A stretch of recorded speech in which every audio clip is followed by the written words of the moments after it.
Je vous invite à prendre votre Bible et à regarder avec moi dans Ésaïe chapitre 30. Mon texte pour ce message sera à partir du verset 1 jusqu'au verset 17. Nous n'aurons pas le temps de regarder tout le chapitre, mais j'ai intitulé ce message « La fausse confiance ». Qu'est-ce qu'une fausse confiance? C'est de se fier en soi ou en d'autres personnes que de se confier dans le Seigneur uniquement. Et donc ici, nous avons des reproches que le Seigneur fait à la tribu de Juda face aux menaces de la nation de l'Assyrie que le Seigneur avait suscité pour emmener les 10 tribus du Nord en captivité ou les éliminer complètement. Tel était le jugement de Dieu.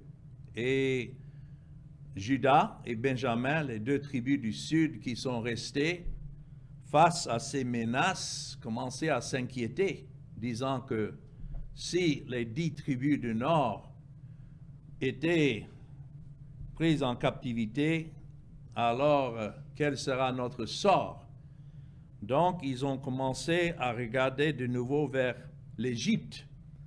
Rappelons-nous que c'est de l'Égypte que Dieu avait délivré la nation d'Israël bien d'années plus tôt. Mais maintenant, ils ont commencé à réfléchir qu'il fallait retourner et chercher des alliances avec les Égyptiens.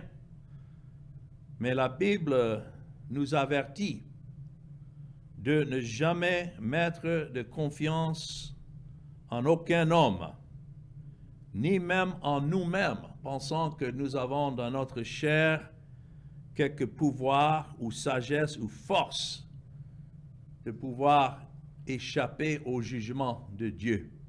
Ça, c'est le thème principal de ce que nous allons regarder. Il y a 2 passages à l'époque, Jérémie chapitre 17 et le verset 5. Jérémie a prophétisé bien d'années après Ésaïe. Jérémie était un prophète envers Juda face aux menaces de Babylone. Cela a été une centaine d'années plus tard, après les menaces de la Syrie. Mais néanmoins,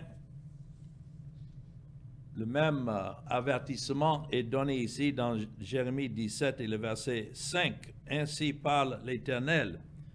Maudit soit l'homme qui se confie dans l'homme, qui prend la chair pour son appui et qui détourne son cœur de l'Éternel.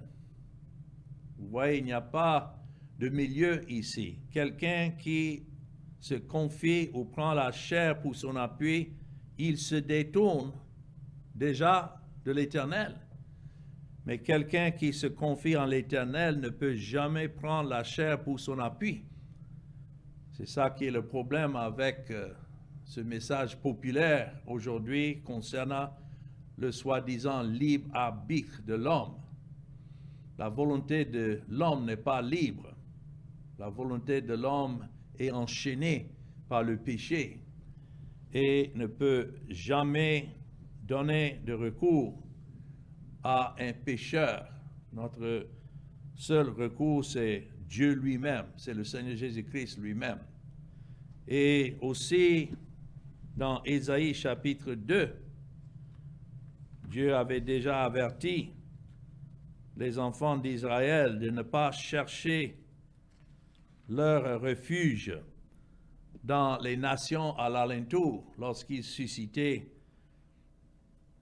la nation de l'Assyrie à l'époque d'Ésaïe de venir contre Israël. Et dans Ésaïe chapitre 2 et le verset 22, nous lisons « Cessez de vous confier en l'homme, dans les narines duquel il n'y a qu'un souffle, car de quelle valeur est-il » Alors ce sont des avertissements que nous devons prendre à cœur lorsque nous considérons d'abord le péché qui est en nous et puis le mal qui est dans le monde, nous ne devons pas chercher notre secours en quoi que ce soit, si ce n'est Dieu lui-même et son Fils, le Seigneur Jésus-Christ. Donc, quand nous revenons maintenant dans Ésaïe chapitre 30, nous allons prendre ça pas à pas. Dans les 2 premiers versets, nous lisons « Malheur, dit l'Éternel, aux enfants rebelles, qui prennent des résolutions sans moi et qui font des alliances sans ma volonté, pour accumuler péché sur péché, qui descendent en Égypte sans me consulter, pour se réfugier sous la protection de Pharaon et chercher un abri sous l'ombre de l'Égypte. » Donc ça, c'est le premier point que nous voyons ici dans cet avertissement. Ici, c'est un reproche à ceux de Juda qui se tournaient vers l'Égypte pour être délivrés.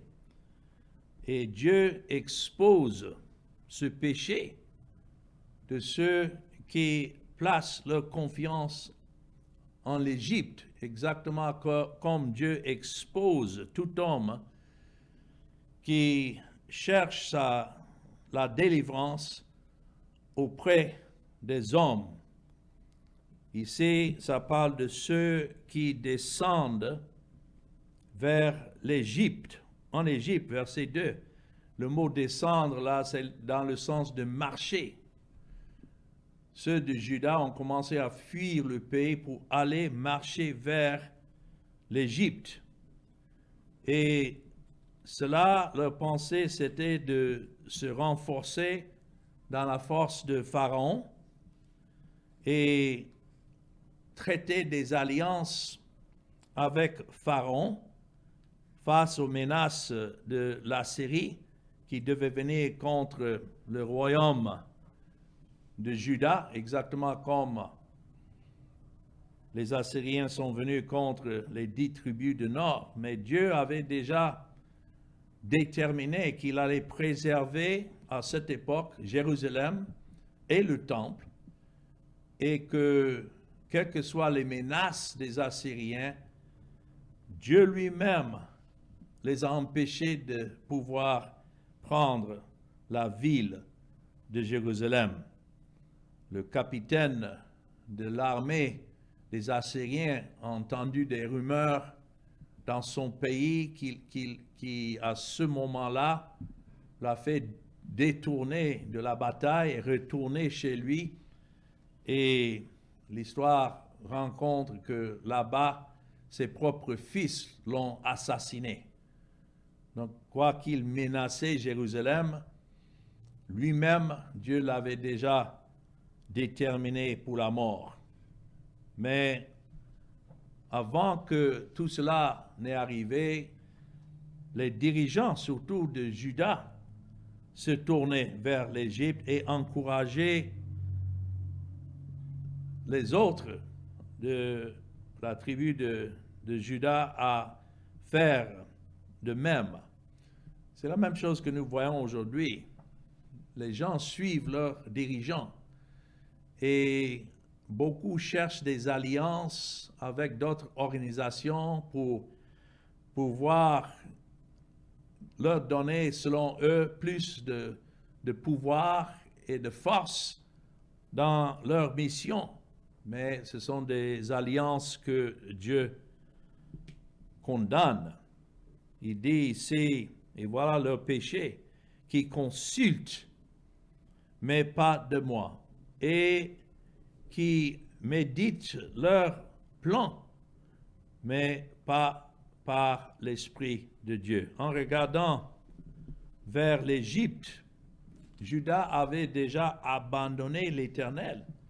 Quand nous rencontrons des gens qui se tournent vers d'autres hommes ou bien alliances pour les encourager, surtout dans la religion, beaucoup se forment des alliances pensant pouvoir mieux faire l'œuvre de Dieu, mais ça c'est la preuve qu'ils ont déjà abandonné l'Éternel. Dans un sens, il était sage et bon pour Juda de comprendre qu'ils avaient besoin d'aide, ça c'est une bonne chose, et qu'ils étaient disposés à chercher une solution, mais au lieu de chercher cela auprès de Dieu, ils ont cherché la solution auprès d'autres nations, et en particulier l'Égypte. Et c'est pour ça que Dieu leur fait des reproches ici. Vous voyez ça dans le premier verset, qui prennent des résolutions sans moi et qui font les alliances sans ma volonté. Je sais que c'est difficile pour nous qui croyons à cet évangile de rester isolés. Nous ne sommes pas nombreux. Nous avons souvent des petites assemblées et nos lieux de culte sont petits par rapport à ce que nous voyons autour de nous. Mais gare à nous de penser que nous serons mieux en cherchant des alliances avec ces autres dénominations et croyant que nous serons en paix en tout cela. Nous ne pouvons pas faire cela. Mieux vaut rester complètement attaché à l'Éternel en attendant le Seigneur de nous garder et de nous prospérer dans cet évangile, même si ce n'est pas en grand nombre, que de former des alliances avec d'autres que Dieu décrit ici dans le verset 1, ce n'est pas autre qu'accumuler péché sur péché. Si nous allons nous joindre à ceux qui ne croient même pas à cet évangile et qui ont leur fondement basé sur ce que l'homme doit faire, les œuvres, et nous cherchons à nous attacher à eux, nous ne faisons que augmenter leur péché, mais aussi le nôtre. C'est un péché de rejeter l'Éternel et un autre péché de se fier à autre chose. Voilà pourquoi il dit pour accumuler péché sur péché.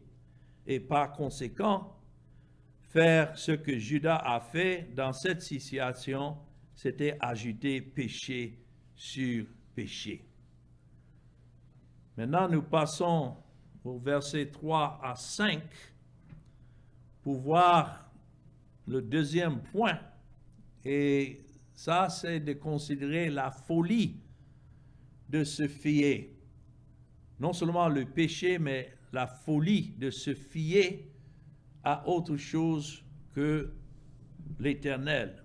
Verset 3 nous dit, la protection de Pharaon sera pour vous une honte, et l'abri sous l'ombre de l'Égypte une ignominie. Déjà ses princes sont à Tsoan, et ses envoyés ont atteint Anès. Tous seront confus au sujet d'un peuple qui ne leur sera point utile, ni pour les secourir, ni pour les aider, mais qui fera leur honte et leur opprobre. Vous voyez, Dieu est en train d'avertir contre se tourner vers l'Égypte parce que Dieu avait déjà ordonné à ce que les Assyriens, lorsqu'ils sont entrés pour conquérir le pays d'Israël, Dieu a ordonné à ce qu'ils descendent jusqu'en Égypte pour conquérir Pharaon et ses armées en Égypte. Vous savez que ici nous voyons que Dieu est souverain sur les nations. C'est lui qui détermine qui avance ou pas. Et ici, Dieu est en train d'avertir les dirigeants de Juda et le peuple ne pas aller vers l'Égypte parce que Dieu avait déjà ordonné à ce que les Assyriens aillent conquérir l'Égypte, là où ils allaient fuir. C'est comme pour échapper le feu, quelqu'un entre dans un bâtiment, un immeuble qui est aussi déjà pris avec le feu. Il n'y a pas de secours là. Et c'est pourquoi il dit que la force de Pharaon sera leur honte. Vous voyez ça dans le verset 3. Et la confiance dans l'ombre de l'Égypte serait leur humiliation. Du point de vue du ciel ou de Dieu lui-même, la force de Pharaon n'était rien. Peut-être que les gens considéraient Pharaon comme quelqu'un qui pouvait les secourir, mais Dieu dit, l'homme n'est que le souffle, comme nous avons lu dans Ésaïe chapitre 2. L'homme dépend de Dieu pour son souffle. Pourquoi alors se confier à l'homme? Aux yeux de l'Éternel, l'Égypte n'était pas une substance, juste une ombre. Voilà comment c'est décrit. Et l'abri sous l'ombre de l'Égypte, une ignominie. Ils avaient tous honte d'un peuple qui ne pouvait pas leur être utile. Déjà, les ambassadeurs d'Égypte sont venus jusqu'à Juda. Vous voyez ça dans le verset 4. Déjà, ces princes sont à Tsoan et ses envoyés ont atteint Anès. C'était des villes d'importance dans la région sud d'Israël, dans la partie de Juda. Et les ambassadeurs d'Égypte sont venus jusqu'à là, mais Juda n'avait rien à leur donner. Qu'est-ce qu'ils cherchaient pour établir cette alliance? Ça devait être avec des trésors que Juda pouvait apporter, mais Juda n'avait rien. Et donc, c'était insensé pour les dirigeants de Juda alors de faire confiance à une nation qui les regardait de cette façon. Dieu est en train de dire que c'est une folie de se lier à ceux de l'Égypte. Maintenant, dans le reste de ce texte que je voudrais parcourir avec vous jusqu'au verset 17, nous avons alors la prophétie que Dieu a donnée à Ésaïe contre Juda pour leur confiance en l'Égypte. Quels que soient les dires de Dieu, ceux de Juda ont poursuivi quand même ces alliances. Voilà la dureté du cœur. Et donc, Dieu doit maintenant leur dire les conséquences. Il y a toujours des conséquences pour l'obéissance, ou la désobéissance plutôt. Et nous voyons cela ici. Le fardeau, ou bien sentence que Dieu avait portée contre Juda. Versets 6 et 7. Sentence des bêtes du Midi à travers une contrée de détresse et d'angoisse. D'où viennent la lionne et le lion, la vipère et le dragon volant? Ils portent à dos d'âne leur richesse et sur la bosse des chameaux leur trésor, à un peuple qui ne leur sera quoi? Point utile. Car le secours de l'Égypte n'est que vanité et néant. C'est pourquoi j'appelle cela du bruit qui n'aboutit à rien. Les paroles de Dieu sont pittoresques, n'est-ce pas? Ici, Dieu est en train d'annoncer que quels que soient leurs efforts de tisser ces liens avec l'Égypte, leur confiance en l'Égypte ne leur rapportera rien. Nous avons ici le mot sentence dans le verset 6, c'est comme un fardeau à porter en annonçant cette prophétie. Et c'est écrit le fardeau contre les bêtes du sud. Isaïe a proclamé un fardeau contre les bêtes de somme de Juda qui transporterait les richesses de Juda jusqu'en Égypte. À travers le désert, imaginez les animaux qui devaient porter ces trésors à travers le désert dans le but de chercher une alliance avec l'Égypte contraire à ce que Dieu avait ordonné, dans une tentative insensée d'acheter une protection contre les Assyriens. Donc ici, c'est la sentence de Dieu, non seulement contre les gens qui dirigeaient les bêtes, mais aussi les bêtes elles-mêmes, ce fardeau en vain. Et Dieu a dit les Égyptiens devaient aider en vain et sans but. Ce n'est pas étonnant qu'Ésaïe se soit senti désolé pour les ânes. Imaginez les animaux qui transportaient ce trésor de Juda en Égypte, malgré les richesses que les bêtes de somme apportaient à travers le désert, c'était en vain. L'Égypte ne pouvait de tout aider Juda, et donc tout était en vain, et pour le peuple et pour les bêtes. L'Égypte devait rester les bras croisés pendant que les Assyriens troublaient le pays. Alors tout cela, Dieu démontre, c'est inutile et n'apporte ni aide ni avantage. Et voilà la conclusion que nous pouvons tirer de ceux qui se confient en autre chose que le Seigneur, que l'Éternel. Nous avons dans le message de l'Évangile un message de secours pour ceux qui n'ont rien, qui sont faibles. Nous sommes appelés à courir à Christ et trouver en lui notre secours. Mais puisque l'homme est dur d'entendement, alors il préfère, quel que soit ce que Dieu dit, continuer à chercher de l'aide auprès des hommes, et en fin de compte, ce n'est que la condamnation. Maintenant, dans les versets 8 à 11, c'est comme le Seigneur documente le rejet de son message par Judas.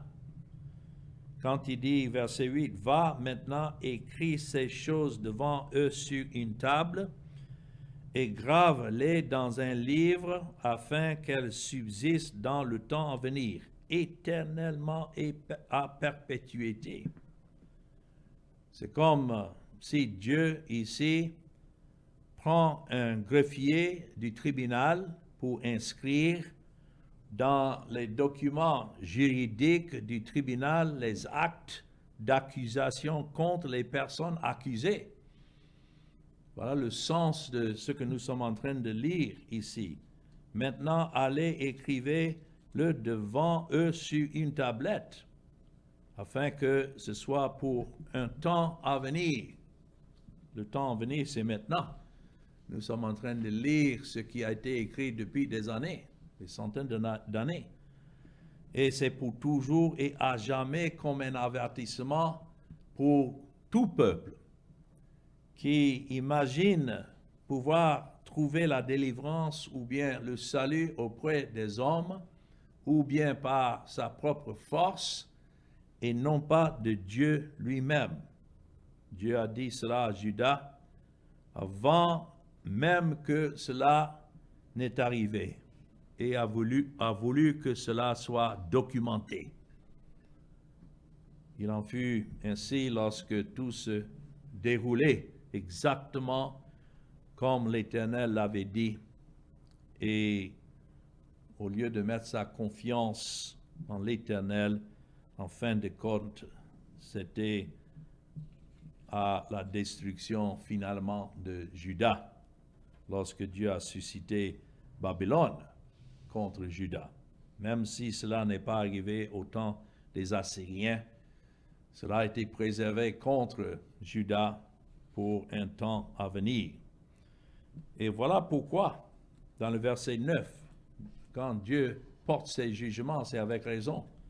Car c'est un peuple rebelle, ce sont des enfants menteurs, des enfants qui ne veulent point écouter la loi de l'Éternel. Oh, combien cela décrit notre nature, n'est-ce pas? Que si Dieu nous laisse à nous-mêmes, à notre propre volonté, donc ce même jugement doit être porté contre nous. Nous sommes de nature un peuple rebelle et nous sommes de nature des menteurs. D'ailleurs, l'homme préfère le mensonge qu'à la vérité. C'est pourquoi il y a tant de gens qui suivent des faux prédicateurs aujourd'hui et on s'étonne. Mais comment est-ce que les gens peuvent continuer à suivre ces menteurs? C'est parce que laissés à eux-mêmes, ils suivent ceux qui leur sont semblables. Ils préfèrent le mensonge qu'à la vérité. C'est un peuple rebelle et ne peuvent pas voir, ne peuvent pas écouter. Alors, pour cela, Judas devait faire face au jugement de Dieu. Donc, nous continuons ici dans le verset 10 qui disent aux voyants, ne voyez pas, et aux prophètes, ne nous prophétisez pas des vérités. Dites-nous des choses flatteuses, prophétisez des chimères. Oh, combien cela est le cas aujourd'hui, quand nous nous levons devant des assemblées pour annoncer la seule vérité de Dieu en Jésus-Christ. Les gens se révoltent. Non, ils veulent entendre des messages qui flattent l'homme. Voilà le sens ici. Dites-nous des choses flatteuses. Ils ne veulent pas la vérité. Ils ne veulent pas savoir qu'ils sont pécheurs et condamnables et que seule l'œuvre de Christ à la croix est le salut de ceux que le Père a donné à son Fils. Voilà ce qu'ils n'aiment pas. Ils veulent que la décision du salut dépende d'eux et non pas de Dieu. Et pour tout cela, ils continuent dans leur rébellion. Voilà ce qu'ils disent à ceux qui sont des voyants, c'est-à-dire des prophètes, ceux à qui Dieu révèle sa parole. Ne nous prophétisez pas des vérités. Verset 11, détournez-nous du chemin, écartez-vous du sentier, éloignez de notre présence le Saint d'Israël. Je me souviens une fois, lors des réunions au Togo, il y avait un prédicateur qui est venu à l'hôtel et il était offensé. Il avait assisté aux réunions, mais il était offensé par la vérité que Dieu est souverain et que Dieu sauve qui il veut et qu'il envoie à l'enfer qui il veut. Voilà l'épée à double tranchant de l'Évangile, que le salut vient de Dieu, mais c'est lui qui a formé des vases d'honneur, mais il a aussi formé des vases de colère. Et ce prédicateur est venu jusqu'à où nous étions à l'hôtel pour nous dire qu'il préférait aller en enfer que de croire en un Dieu souverain qui allait lui-même prendre la décision pour le sort, le destin des hommes. C'est la même chose que nous voyons ici. Ces gens ont préféré prendre leur propre chemin que d'écouter la parole de Dieu. C'est pourquoi ils sont allés jusqu'à dire « Écartez-vous du sentier », disant ça au véritable prophète du jour, « Éloignez de notre présence le Saint d'Israël ». Ils ne savaient pas qu'ils étaient en fait en train de sceller leur condamnation. C'est comme ceux qui ont crié au jour de Christ lorsqu'il allait à la croix. Ils ont dit que son sang soit sur nous et sur nos enfants. Quelle condamnation! Mais c'est effectivement ce qui s'est passé. Ceux qui ont condamné à mort le Seigneur Jésus-Christ ont dû subir eux-mêmes la condamnation de Dieu.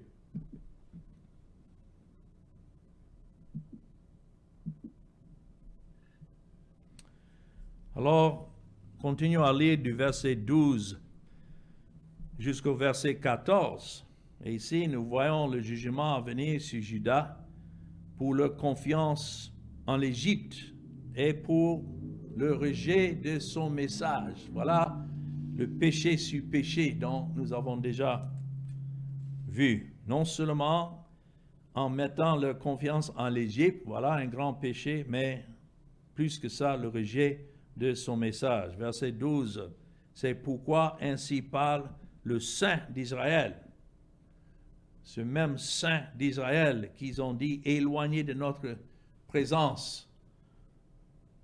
C'est pourquoi ainsi parle le Saint de l'Éternel. Quelle que soit la rébellion de l'homme, ça ne change pas Dieu. Ça ne change pas ce que Dieu fait. Puisque vous rejetez cette parole, que vous vous confiez dans la violence et dans les détours, et que vous les prenez pour appui, ce crime. Les gens aujourd'hui ne considèrent pas le rejet de Christ et de l'Évangile comme un crime, mais c'est le plus grand crime. Ce crime sera pour vous comme une partie crevassée qui menace ruine et fait saillir dans un mur élevé dont l'écroulement arrive tout à coup, en un instant. Alors voilà encore les paroles du Seigneur qui sont données avec force. Dieu est en train de leur dire les conséquences de leur rejet de lui et de sa parole et de ses prophètes. Parce que vous méprisez cette parole, Dieu a dit, c'est pourquoi cette iniquité, ce crime sera pour vous comme une brèche prête à s'effondrer. Imaginez un mur avec une brèche. Combien de temps est-ce que ce mur peut durer? Dieu a promis que parce que Juda s'est fié à l'Égypte, au lieu de lui, tout serait brisé et effondré. Juda serait comme un mur effondré, dont la rupture vient comment? Soudainement.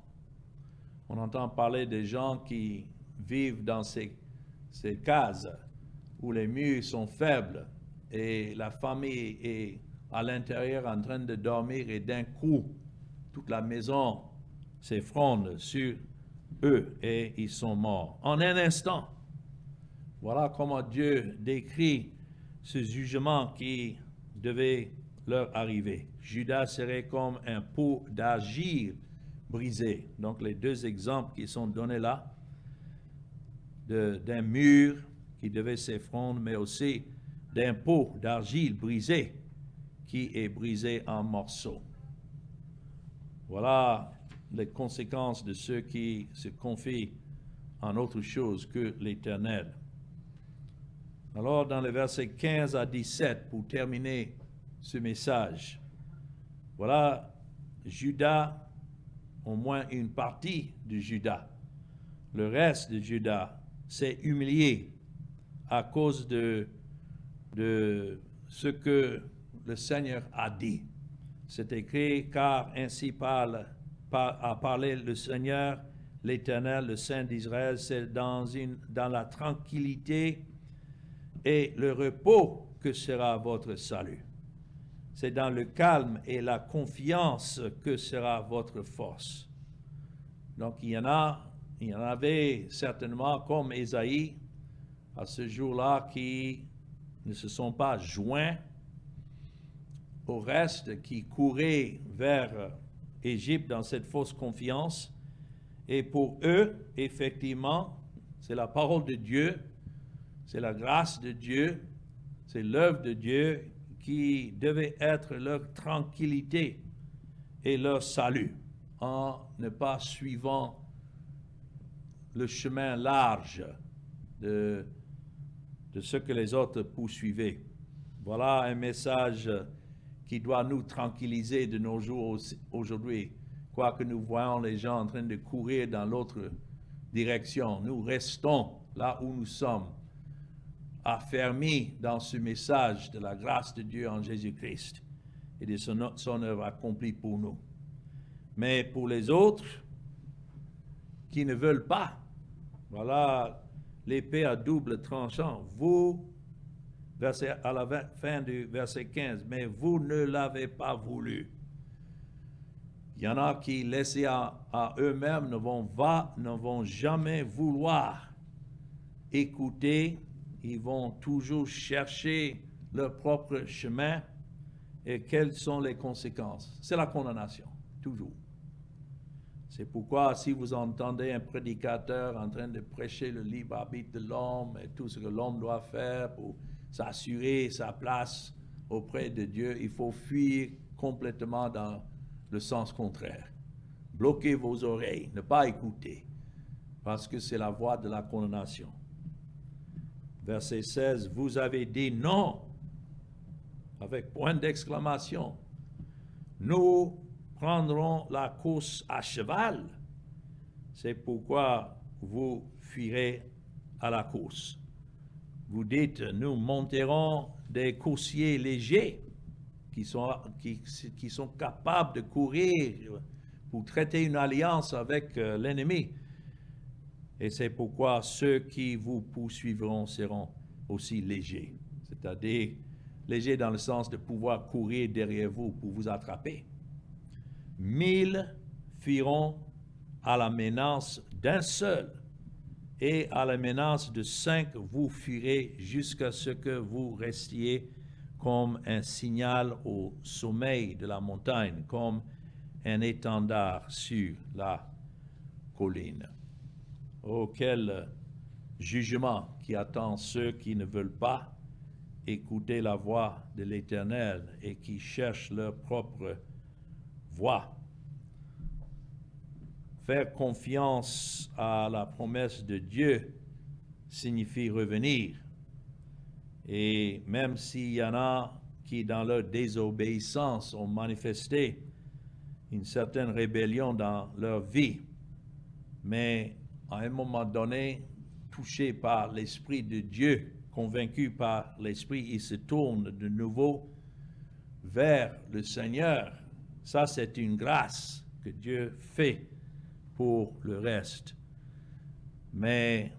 Et c'est en cela que nous trouvons la tranquillité. C'est en cela que nous trouvons le calme dans le Seigneur. Mais il faut savoir que tous ceux qui persistent et qui imaginent qu'en poursuivant leur voie, ils trouveront en quelque fin la paix.